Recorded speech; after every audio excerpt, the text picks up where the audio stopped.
boots, I am going to take the laces out because the tongue is also leather.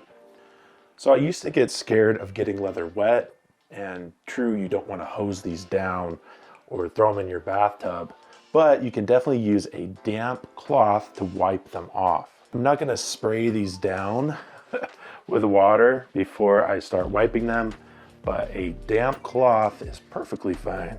I do like to get a brush into any stamped leather, clean that out,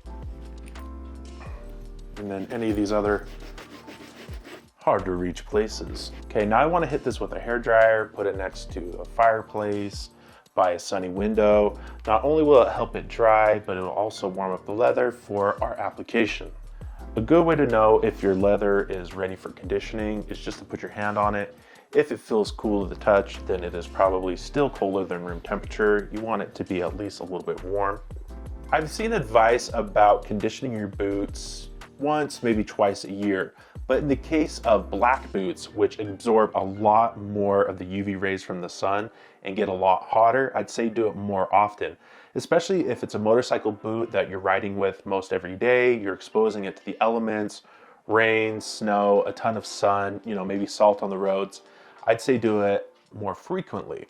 So I'm just going to warm up some saddle butter in my hands. You can apply it with a microfiber towel or soft cloth if you want, but I tend to just go for it. Microfiber cloths actually absorb a lot of your oils that you're applying. Your hand naturally secretes oils, so you're not wasting as much product, in my opinion.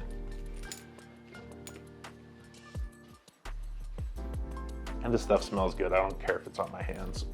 Always make sure to get it rubbed in enough where it's transparent on your hands so that it doesn't glob up on the surface of the leather.